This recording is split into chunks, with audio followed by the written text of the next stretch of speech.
I have it on good authority from the people at National Public Radio. Oh. That researchers have discovered anxiety cells in the brain, Thomas. Cells with a C. I just wanted to make sure. As opposed to cells they were like these anxiety, like this is a pitch meeting? Yeah. Yeah, that it's like a Shark Tank for fear. I'm selling you on the context. There's actual cells of anxiety? Yes. This is published in the journal Neuron, which I know you probably just haven't read yet. I love that. They're looking forward to better treatments for anxiety disorders, which affect nearly 1 in 5 adults in the U.S. Therapies we have now have significant drawbacks, says Mazen Kierbeck, assistant professor at the University of California, San Francisco, and author of the study. This is another target we can try to move the field forward in finding new therapies. That sounds like pure Maison to me. That checks out. So there's actual cells, that it's not just... That would solve so much.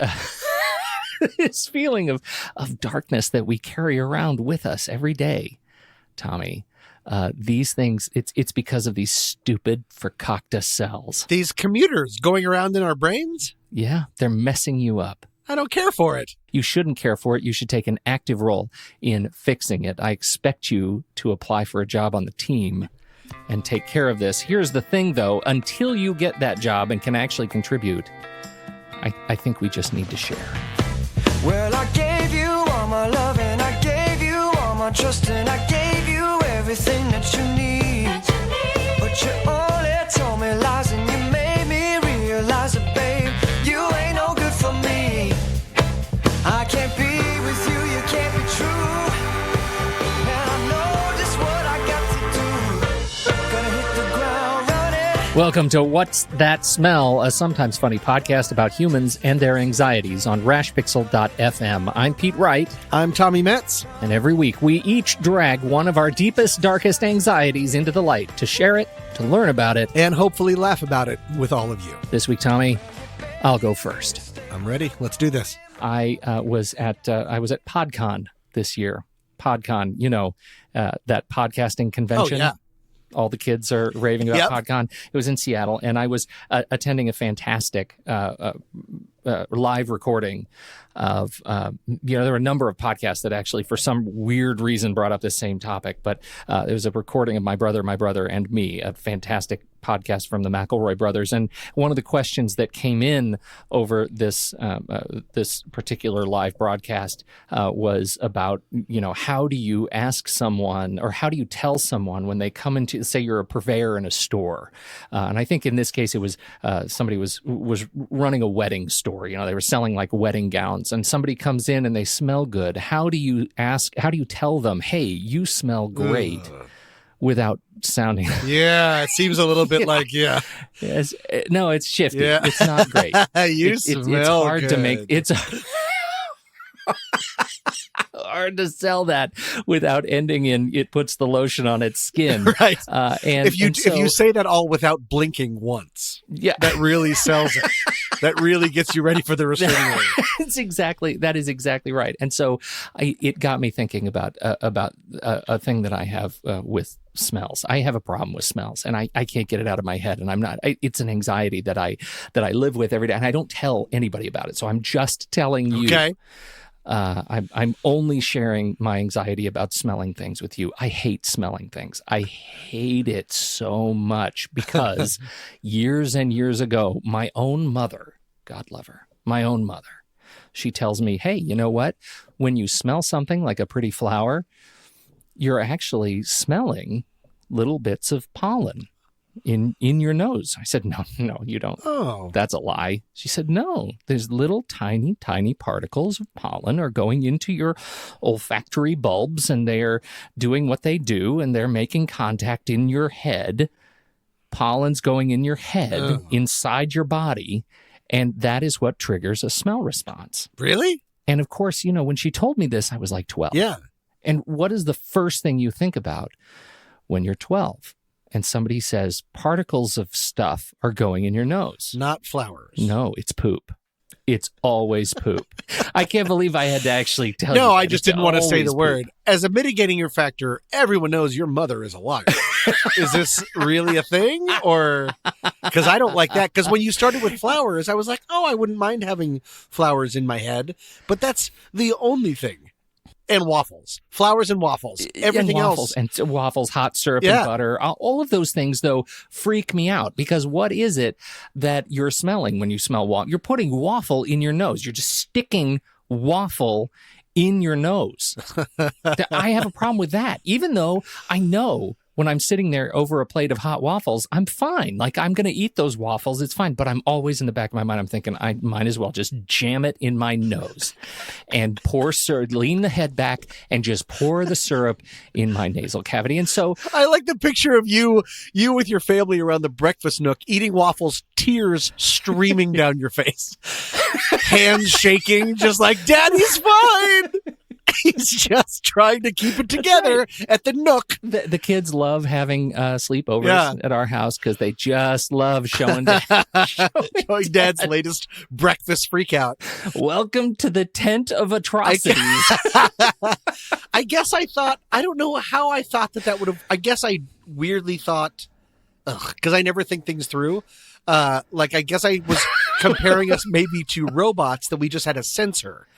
That's like, I detect waffles, not that it's actually going inside of you. I don't care for that at all. How do robots do it? Something has to make contact for the thing to work. Even sound, right? I mean, I think about this, like sound is, we're making sound, and so it's vibrating molecules in the air, and that is it's the wave that is actually pushing into our eardrums. I'm okay with that. But the nose thing, I have real trouble with. And so I know that it is my fate to be just riddled with this anxiety all my life. And so, as we are wont to do, I started looking around for some, what is it that I could learn that possibly helps make you feel me better. Feel better. Let's go for it. Poop going in your nose. Literally going in my nose. Mom says you are smelling flowers as pollen. I say, Mom, when I smell dog poop, I am actually putting my face, just taking the dog poop and putting it in my nose. That's what you're telling me right now. That's what you're saddling me with. And that's the last time you ever saw your mother. For the rest of my life. Right? She's still in the rocking chair.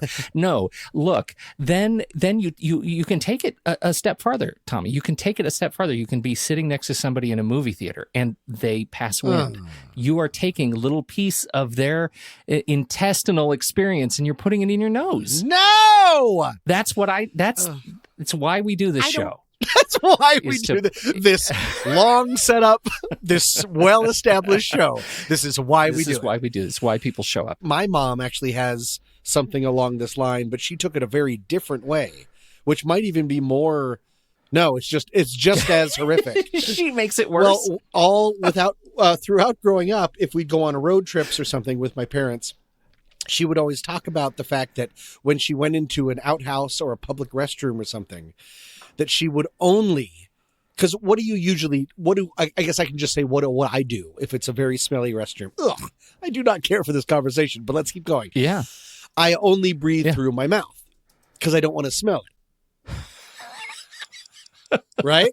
Oh, well, now that's even more horrifying. You just, but I wanted to, it's so much. But I wanted to talk about my mother is she would only breathe through her nose because she has an actual fear of breathing in. I was young. I can't use the actual word that she used, but let's just say S balls. Oh. S*IT balls, as if those were floating around in the air. And if she breathed them in her mouth, then they'd be in her mouth. Until this conversation, well, actually, it depends on your research, because I always just thought that was insane. Nothing's ever going actually into your body, so why subject that to yourself? And now I'm both apologizing to my mother. I'm angry at how I've lived my life. What have you sort of figured out? No, it's not great. I really hoped when we started this process that I could have this conversation about, God, my overwhelming anxiety about, smell particles, and that it would be okay. I would be able to work through it. I'd find some research that would convince you and I both at this point that no, in fact, we're not eating scent. And I assume you found it all, and we're all good. I found a wonderful thread on emetophobia.org. The web's emetophobia community. Yeah. What do you know about emetophobia? Is that, fear of, I don't know. Emeta, is that scent? Emeto phobia. Ooh, I should probably figure this out. It is extreme fear of vomiting. Come on! Origin from the Greek emetikos, vomiting, from emen, to vomit, plus phobia, according to the Oxford Living Dictionary. Okay. Now, emetophobia has an extraordinary thread all about the question, if you simply smell it, can it make you sick? Now, you can imagine on a site like emetophobia.org, what they are worried about is if you smell somebody vomiting, can their vomit actually make you sick? And that is a well-known phenomenon called pukety puke. Is what I was taught it meant in. Is that from Mom No, too? That was in college. It's puke, then you puke, but it was called pukety puke. And that was certain people, when their friends, after drinking too much, got sick, had to leave the room and couldn't be in charge of holding hair or something like that. Oh, yeah. No, I imagine you at a lot of holding hair kind of parties. So, look, that is actually, pukety puke is, although that should become canon, I don't know about that. What this is actually talking about is if you vomit and you are sick with something like, for example, norovirus. Ooh. Oh, no! Because... Shut up. Yeah. Because we know that if you smell something, it means aerosolized particles of it are making it to the smell receptors in your nose. If you vomit norovirus, will that actually make it into your nose, and could it make you sick? And a member of the medical community responds and says that's kind of a tricky question. If you're standing right next to the person when they were, doing it, in the splash zone, and they do in this community, they actually the threads are full of euphemisms for vomiting because of course it's emetophobia. Right. Like they don't want to talk about it. They have extreme fear of it. So then you hung out with them, breathing it in, like standing around for the immediate few minutes right after it happens, there is a chance that you will actually get sick just from that, and from smelling it. That stresses me out because now, of course, all I'm thinking about is the movie Outbreak, right? And the smell that is up in the vents and coming down. Now I'm a floating scent particle. Right. So that's the hot zone. My right. That book was right. Outbreak based on the book The Hot Zone. Yeah. That's where I first learned the phrase bleeding out. Well, that's another show. Okay, sorry. Go ahead. Anyhow, what I'm telling you is this. My rigorous research, like half hour of research has actually uncovered, in fact, a phobia I didn't know existed. And it actually confirmed that I'm right. And your mother should be much more worried. Ugh. Oh, no. So how do people in hospitals stay alive? It's interesting that you would ask that. I don't know for sure, but I think they're working on it. The National Geographic actually reports that you can smell when someone is sick. Oh, I know dogs can. Yeah, it turns out so can humans. And Valerie Curtis is a public health researcher at the London School of Hygiene and Tropical Medicine. And she actually wrote a book called Don't Look, Don't Touch, Don't Eat. Oh, okay. It's on the science of disgust. Which is, Disgust, D-A-G-U-S-T? Yeah. I was a humanities What's major. The other disgust? Disgust, like you talked about it. Oh, I thought you meant dis-apostrophe-custs. Sure, that too.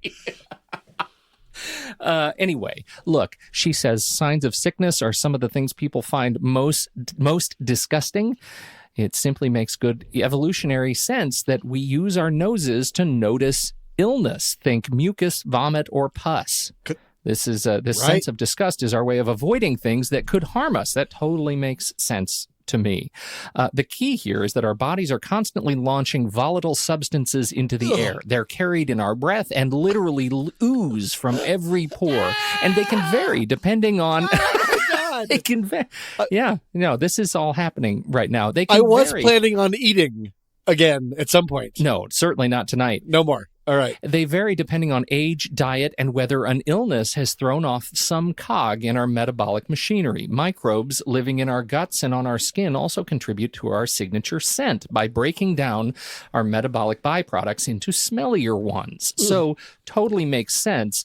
This whole line of inquiry was inspired by this woman, Joy Milne, who has discovered that she smelled her husband when he developed Parkinson's 6 years before he was diagnosed. She smelled the Parkinson's on him?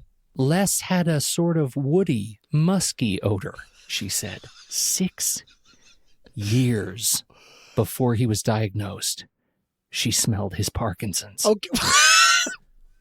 Number one, Parkinson's is not funny. Number two, 6 years, he could have changed his cologne.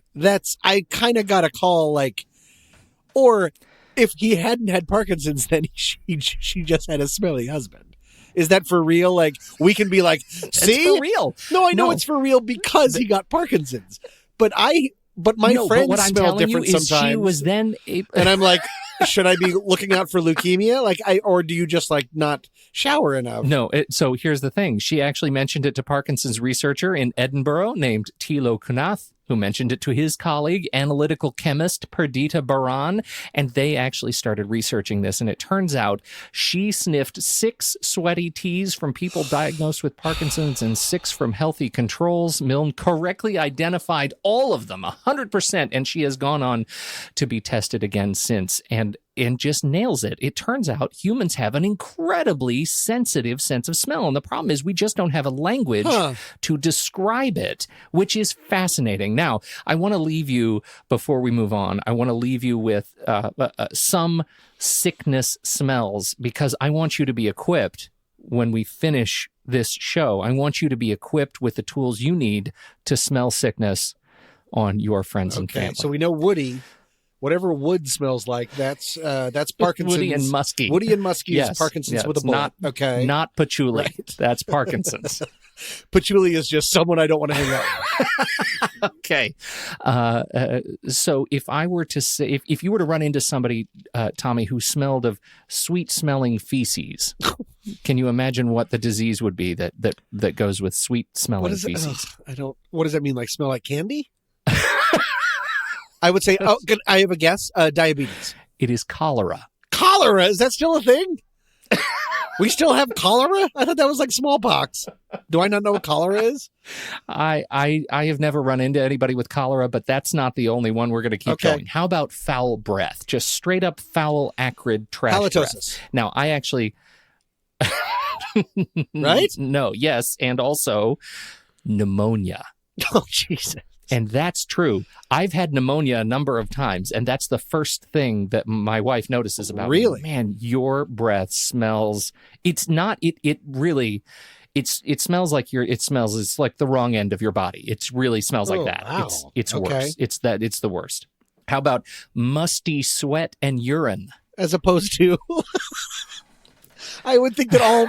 Okay, yeah, maybe I don't know what your urine smells like. What? Scurvy. Phenylketonuria. Well, that's that. How about garlicky body odor? This is one I think you actually need to be worried about. Oh, wait. This sounds familiar. Yeah, it's not vampires. No, but this is something that I've either read in a book. Garlic. What is it? Arsenic poisoning. Why would that sound familiar? I know, right? In contrast, we only have 2 more. In contrast to musty sweat and urine, how about fruity urine and breath? So next time you smell a friend's urine, sure, as I want to do, you'll know that they have diabetes. Oh, I guessed that before. I said that was sweet. Okay. You did. And interestingly, fruity. Here's another one that you didn't quite get right. How about putrid sweat? What? I'm going to go with scurvy again. It is scurvy. It is hey, scurvy. Get yourself some limes, friend. Get yourself some limes, friend. Yeah. And also, if you're sick with scurvy, what's happening? It's 2018. What's happening? Well, clearly you've been on a ship crossing the Atlantic for the last 90 days. No one's crossing things. Yeah, okay. Yep, and so because the reason that things smell bad is because back in the day, we would eat everything because we didn't know what it was. Mm-hmm. And it was evolution's way as a blunt object of saying, don't eat that, because the people that ate that all the time are no longer able to continue the bloodline. Yeah. And so is this a way that if we were more advanced, that if you smelled that, we could sense things even faster? And we would know to let them die. Gotta hit the ground running, running just as fast as I can. Okay, well, so my next 3 meals are canceled. As far as that's concerned, there's something that maybe you don't know about me, Pete. Oh, I can't wait to hear it. Have you heard of aviophobia? Aviophobia. Let's say aviophobia. That's probably better. It's either a fear of things that fly or a fear of flying. A fear of flight, correct. I do not have that. You don't have that. Okay. Even when I've been in severe turbulence, which I've had weirdly a lot in different kind of planes, I've always somehow remained very calm. For some reason with me, whenever I've been in a near accident, I start giggling. Yeah, I buy that. Yeah, this is just a sidebar proving that I am a sociopath. It's the bouncing up and down and saying "wee." That's what's a real turnoff. People, you're just a great seatmate. The best, and I always want the middle seat. Yeah, it's great. I want to bring the party in. Ever since I can remember, and it continues on to this day, there is one part of flying where the flying experience in a airplane, as opposed to in an airplane, where I experience an absolute involuntary shudder, like a complete clenching up every time. And I actually just got home from a trip 2 days ago, and it happened both times. Is it? Because I had a day over. Oh, do you want to make a guess? Well, I kind of do. Let's do this. All right. So it's. I was going to say it's the moment the wheels hit the ground. When we're landing? Yeah. No, but that is a perfect guess. That's probably when a lot of people would tense up. I'm totally fine with that. Fascinating, because that would be. I don't typically have that fear, but that would, because I immediately go to the plane's going to skid off the runway. Sure, that's when. I mean, takeoff and landings are the only times when you're generally supposed to be worried. Okay, so yours is not that. No, and I'm not sure how relatable mine is, but it's true, and it's something for me, and I guess I'll put it out there to see if anyone else has anything like this.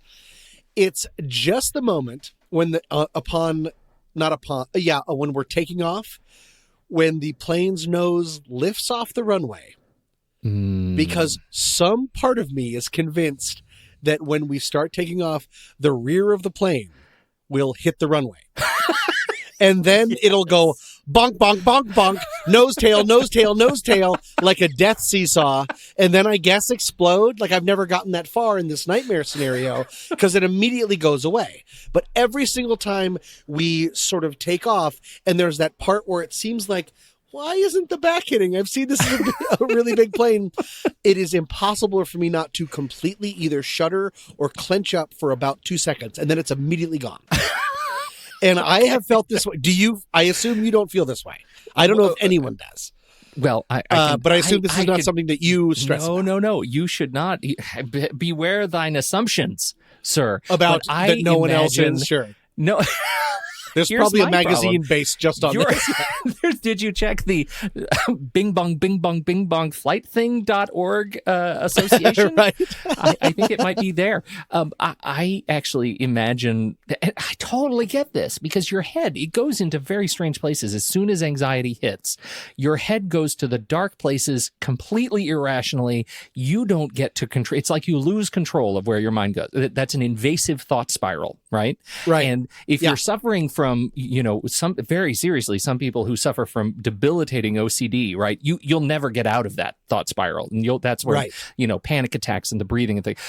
But for me, it was especially when I first started flying, and I think it's because of all the the GI Joes and Transformers I played with, because that's what happened when you would lift them off and you're playing as a kid. You lift the nose off, the tail would touch the carpet, and so it would feel like, man, physics breaks when that happens, and suddenly the plane is skidding. Right. For me, it was always that, my God, if the nose of the plane is lifted too high off the ground, the current under the plane will just push the nose all the way over, and you'll be on your back, right? It'll just flip over. And that is, I totally I absolutely relate to that, Tom. I really do. That makes me feel better because it's so primal in me. I guess maybe I'm going against primal, but I would love to know. It must have happened very early, but maybe the idea of like action figures like you brought up, or I saw something, but just I was convinced that this is something that can happen all the time. But, as I've been an adult for a zillion years now, the rational part of me knows that that's not possible because of physics and aerodynamic lift. It's just not possible. Both of those things don't work in your irrational state, in your anxious state. Right. Physics, aerodynamic lift. And then I did a little bit of research. Oh, dear. It is absolutely possible. It is 100% possible. Again, this is the second time where we've done. My research is not better. My research is poorer than yours. It comes out to a happier ending. But what the first thing that I learned is I just sort of I went to rollmyeyes.com. It's not a thing, but just like, of course, just give me this really quick sentence about aerodynamic lift and how it's not possible. It's completely possible. It's rare, but it absolutely does happen. Enough that per the FAA, all aircraft manufacturers need to do there's a name for it. It's called a tail strike. Oh, God. And they need to do a tail strike test before certifying any aircraft as airworthy. It so happens enough that the tails of most planes are designed in a special way so they can bear the force of this incident. So it'll cause a ton of damage to the plane, but not to the passengers. I don't even know what to say about that. First of all, collectively, we have broken the entire concept of this podcast. Already? On the first one?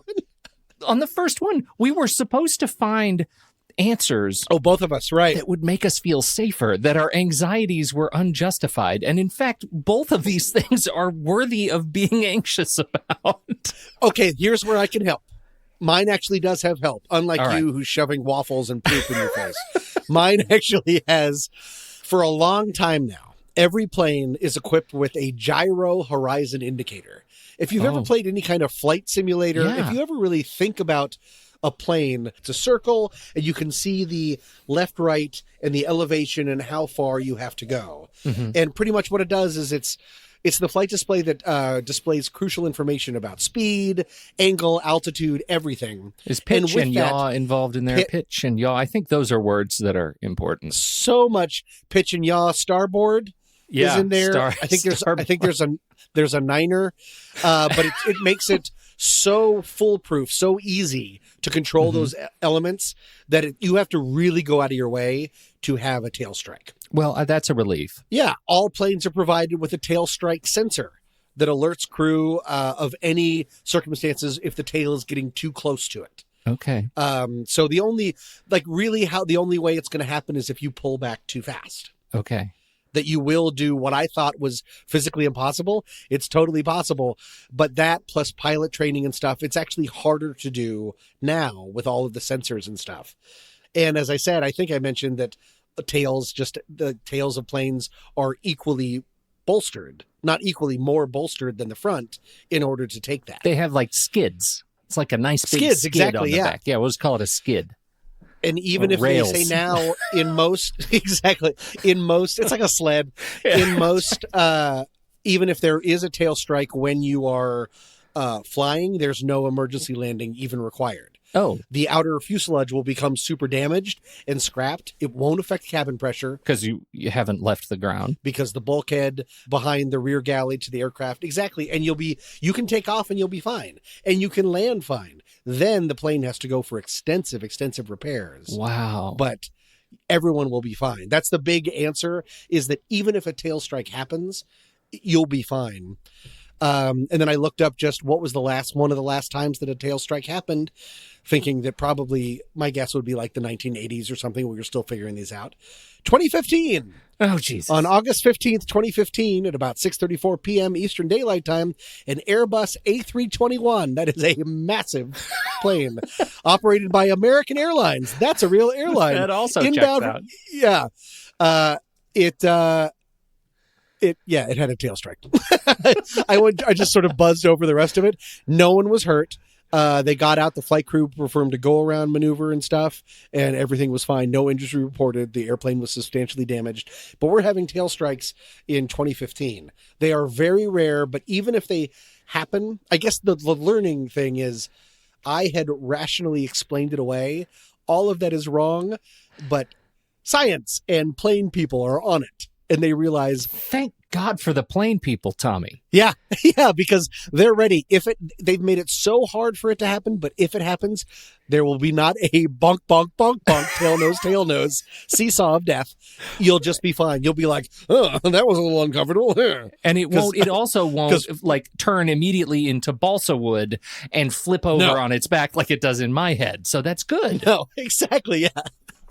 So, yes, I learned that my irrational fear is rational, but has been handled. Has this fear ever actually caused you to make a different decision about your choices for transportation? Never, because it's so short and pain fades. If it was something that like I was worried about, like I honestly forget that it's a thing every time until the reason that I remember to bring it up on this podcast is, as I mentioned, I just went on a flight. Yeah, right. This is such a small, compartmentalized, but so strong fear that I have for 2 seconds every time I fly, and then it just goes away. So no, I've never had that kind of problem. I have problems flying on puddle jumpers or little planes, but those are just death traps. That's not a phobia. That's just me being an intelligent person. That's just truth. Yeah, exactly. So that's something you didn't know about me, and I wonder if maybe some other people out there like you can identify with it. Well, if you can't laugh about it, Tommy, what can you do?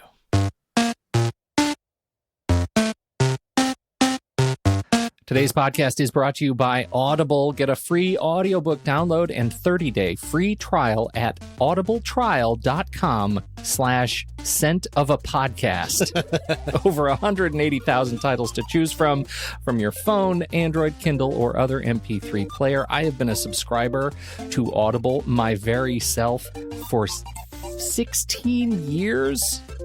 I'm on the 2-book-a-month plan, and I could not be happier with Audible. I adore Audible. And to celebrate our Audible sponsorship, you have chosen the book. I have chosen the book based on my fear of tail strikes and other things flight-related, is the book Airframe by the late, great Michael Crichton. It's a thriller, but as all Michael Crichton books are, that really gets into the nitty-gritty of airlines, the airline industry, the corruption involved with that. Probably there's some stuff about tail strikes and all of the minutia. When I say minutia, but an interesting minutia involved with what you do to get to clear different planes and all of the things to try to keep us safe and how that can go very wrong. That is Airframe by Michael Crichton. It is 11 hours and 6 minutes, so maybe quit your job? I don't know. You don't listen to a lot of audiobooks, do you, Tommy? I might not know how it's done. I assume you have to do it all in one sitting. I'll get on that. You don't, but, with practice. For all of you listeners to What's That Smell, Audible's offering this free audiobook download with a 30-day trial to give you the opportunity to check out the service, to browse the library, and see if there's some other books that you might like. Totally worth it. And if you like it, you can just know you are supporting What's That Smell. Thank you all for joining us this week. Today's tune is Hit the Ground Running by Ryan Pruitt. You can find the link to that in the show notes. Thank you for downloading and listening to the show. You can find it at rashpixel.fm, Apple Podcasts, Spotify, or wherever finer podcasts are served. We don't pay to advertise this show, so we appreciate you taking a minute and sharing it with others you think might be interested. Coming up next week, I'd been learning about myself. Do you know that experience where you're learning about yourself and the things that are wrong with you? Sadly, yes. It's pretty much daily. I call it the, oh, well. Symptoms included irritability, headache, heart palpitations, high blood pressure, and most notably, a high level of anxiety and agitation. What do you think caused it? Being an American? Being an American. Okay, let me just take over here because you are a non-contributing zero in this equation. Until then, I'm Tommy Metz III. And I'm Pete Wright. Thank you for downloading. We'll be back next week on What's That Smell?